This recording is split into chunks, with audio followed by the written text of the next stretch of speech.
potong. Iya, tapi ada itu ya pakai. Ya udah, yang penting ke itu dulu ya. Assalamualaikum warahmatullahi wabarakatuh. Waalaikumsalam warahmatullahi wabarakatuh. Benar dengan Nona Desi. Ya. Sesuai dengan janji kita kemarin ya, Tete Desi. Iya. Di sini saya akan melakukan pendidikan kesehatan tentang gastritis. Sebelumnya, Mbak Desi udah tahu belum gastritis itu apa? Belum. Belum ya. Baik ya, saya jelaskan dulu. Nah, di sini ada gastritis. Gastritis itu apa sih sebenarnya? Penyakit MAH. Biasanya orang masyarakat awam bilangnya itu MAH, tapi kalau medisnya mah gastritis ya, Mbak. Penyakit yang disebabkan oleh adanya asam lambung yang berlebih atau meningkatnya asam lambung sehingga mengakibatkan peradangan dari lapisan lambung seperti teriris atau nyeri pada ulu hati. Nah, gimana? Sensasi rasa MAH itu pasti nyeri di bagian ulu hati ya. Terus penyebabnya apa sih kalau MAH itu? Stres. Nah, biasanya mahasiswa nih misalnya banyakkan tugas terus jadinya stres, telat makan. Nah, itu bikin asam lambungnya naik dan nyeri. Terus nyeri ulu hati, pasti nyeri kalau udah telat makan, stres, nyeri banget pasti rasanya. Terus kembung, berasa kayak kembung perutnya. Pola makannya juga, yang tadinya kan kita pola makan kita sehari 3 kali. Kita ubah pola makannya jadinya sehari sekali, karena diet lah, karena tugas lah. Jadinya kita pola makannya nggak teratur. Itu salah satu faktor penyebab terjadinya gastritis ini. Terus konsumsi minuman beralkohol secara berlebihan. Nah, kalau alkohol ini pastinya tidak baik ya, nggak ada manfaatnya sama sekali. Terus penyalahgunaan obat-obatan. Ya, kalau misalnya terlalu berlebihan overdosis menggunakan obat-obatan, itu salah satu cara menyakiti lambung secara perlahan ya. Terus reaksiyotominum dan pertambahan usia. Nah, biasanya kalau semakin tambah usia, semakin tua, lambung kita juga mencernanya lemah, Mbak. Jadi kita nggak bisa sembarangan makan yang keras-keras, tapi kita nggak mikirin lambung kita. Terus muntah kronis. Biasanya kalau udah yang MAH akut itu biasanya ditimbulkan rasa tanda dan gejalanya, salah satunya muntah. Ya, disertai darah biasanya juga. Nah, tanda dan gejalanya gimana? Tanda dan gejalanya itu nyeri ulu hati, pasti kan? Kalau orang MAH itu pasti nyeri ulu hati. Terus sering bersendawa, khususnya ketika perut merasa lapar. Jadi kayak kenyang tapi kita lapar padahal. Sendawa terus. Suhu badan meningkat, biasanya panas dingin ya. Kalau orang nggak makan itu biasanya panas dingin. Terus tangan juga tremor, gemeter. Terus nafsu makan menurun drastis. Malah semakin nggak mau makan nih. Malah nggak semakin nggak mau makan, bener-bener. Bukannya sakit perut bikin kita tambah nafsu makan, malah kayaknya males gitu buat makan, nafsu makannya menurun. Terus nadi cepat kan biasanya kan kalau nadi kita normalnya 80 sampai 100 kali per menit. Nah, kalau misalnya buat MAH ini bisa lebih dari 100 kali per menit. Jadi cepat karena jantung kita juga berdetaknya lebih kencang, jadi nadinya juga mengikutin. Jadi cepat juga. Nah, mual, muntah. Ini kalau udah yang akut biasanya udah mual sama muntah, biasanya muntah darah kalau udah akut. Terus apa sih jenis dan akibatnya? Nah, kalau MAH ini ada dua, ada yang akut, ada yang kronis. Kalau yang akut itu bisa menyebabkan panas, bengkak, nyeri dan gangguan fungsi organ.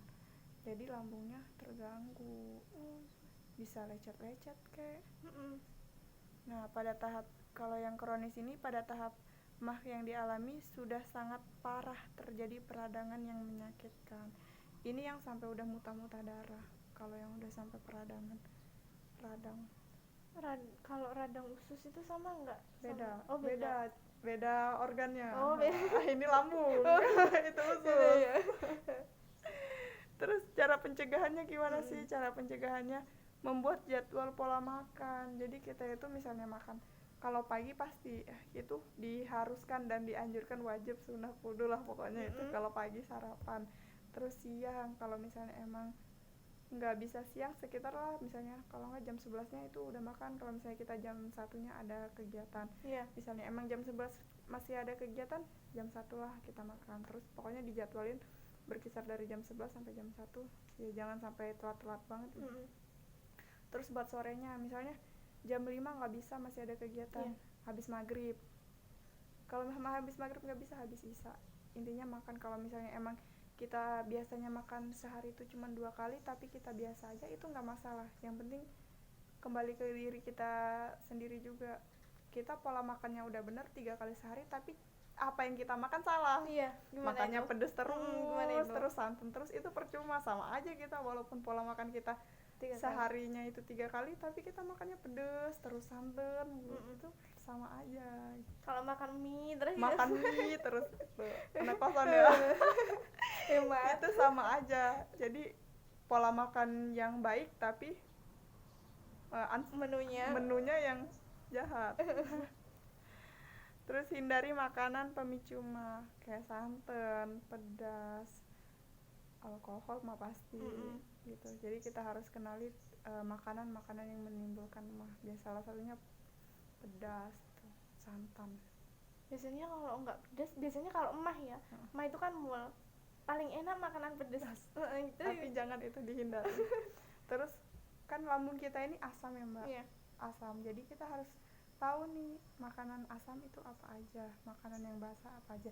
Kan belajar kimia ya kita dulu SMA. Jadi belajar kimia SMA, jadi kalau misalnya asam ketemu asam tambah asam. Tapi kalau asam ketemu basah ya netral. Jadi lambung kita kalau sebisa mungkin dinetralin dengan makanan yang bersifat basah. Kalau misalnya asam lambung kita naik, itu yang bikin nyeri. Kan ada orang bilang asam lambung naik, itu mah sebenarnya. Nanti juga kalau misalnya asam lambung udah naik, nanti nyalurnya ke otak, pusing. Pernah kayak gitu. Sering itu. Sering emah pusing. Naiknya pusing. Terus udah pusing, stres ditambah lagi, udah itu tambah parah emahnya. Nah, istirahat cukup. Kadang kan kita pola makan baik, menu makannya juga baik, tapi istirahatnya kurang. Ini sama aja. Jadi kita udah bagus nih pola makan, menu makannya juga udah baik, udah 4 sehat 5 sempurna, tapi istirahatnya kurang.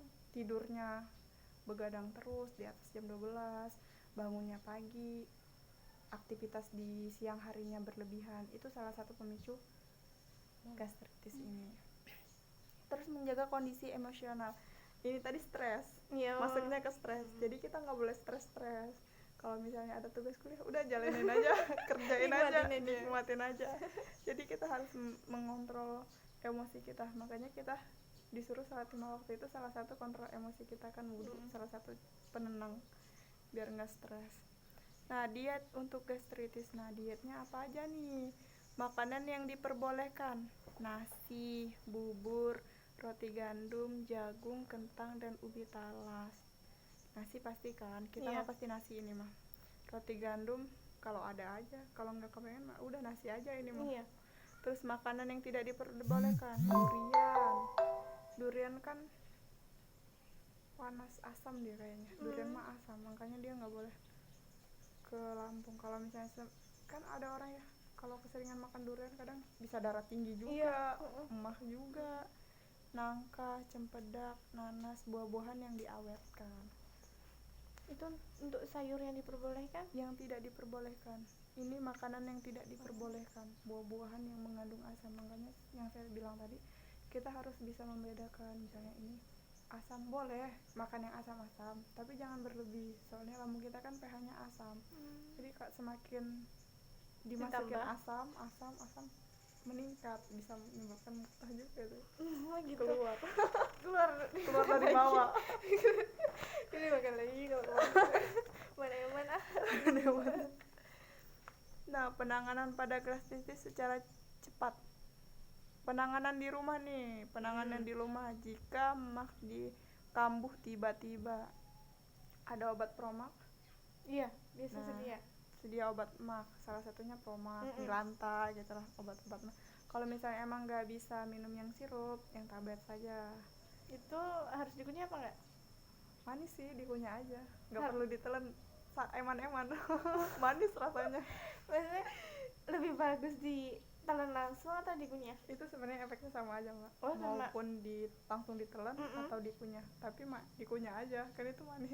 Itu kan terkadang getir-getir Getir-getir. seperti Mungkin lebih efeknya lebih cepet pas kalau dikunyah, jadi di mulut itu udah hancur, jadi ke lambungnya tinggal memproses. Kalau langsung ditelan kan di lambung memproses dulu, ngancurin obatnya. Kalau misalnya emang nggak bisa minum yang sirup, kalau yang sirup mah ada Milanta yang sirup, terus Promax yang sirup kan. Terus kompres hangat pada ulu hati 20-30 menit. Kalau nyeri itu bisa kompres air hangat, karena air hangat itu bisa meredakan nyeri di ulu hati. Biasanya kan kalau orang haid des minor itu dikompres hangat, air hangat kan. Makan secara perlahan dan istirahat. Nah ini agama kita udah bener banget nih ngajarin makan itu nggak boleh terburu-buru, karena terburu-buru itu kan salah satu sifatnya setan. Jadi makannya pelan-pelan aja sama istirahat yang cukup. Nah, obat tradisional. Itu. Obat tradisional untuk penderita gastritis. Obat tradisionalnya itu mengobati sakit mah dengan kunyit. Nah, cara pembuatannya gimana? Di sini saya cuman itu aja menjelaskan aja ya. Iya. Kalau contohnya pasti Mbak Desi udah tahu kan, kunyit yang warna kuning lah. Yang warna kuning. Siapkan kunyit yang sudah dicuci bersih sebanyak 50 gram. Kira-kira seberapa itu? 50 gram itu setengah kilo kayak Setengah on. setengah on. Kan 1 kilonya ada 100 gram. 100 gram berarti setengah on. Berarti kayak 2-3 biji doang ya? Oh iya, segitu ya kan Mbak Desi yang tahu timbangannya. Kemudian iris kecil lalu parut. Tambahkan air panas, kemudian peras airnya dan minum perasan air kunyit selama 2 kali sehari. Jadi air kunyit kan kalau kita des minor sakit nyeri haid, biasanya kan ada minum apa itu?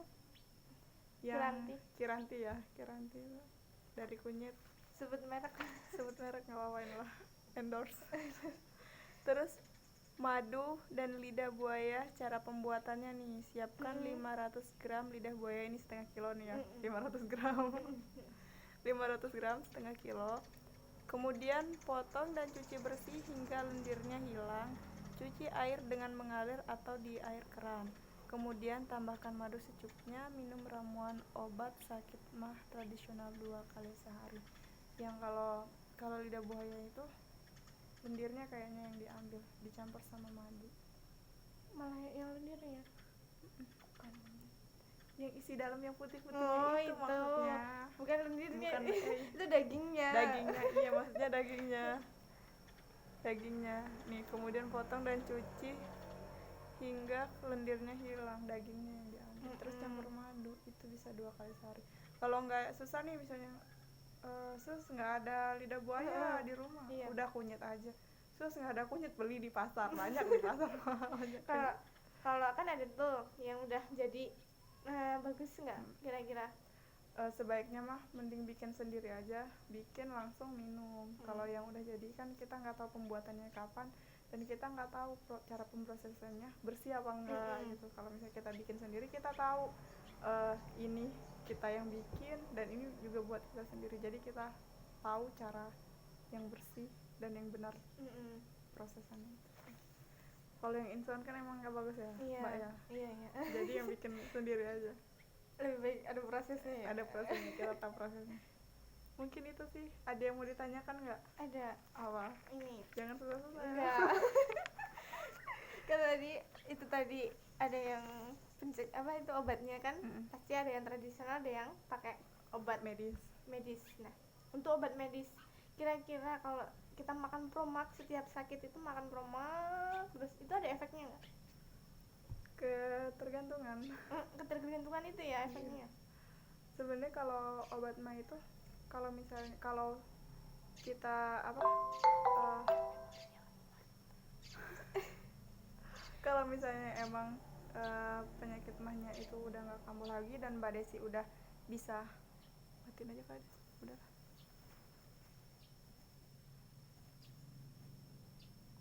simpan aja udah.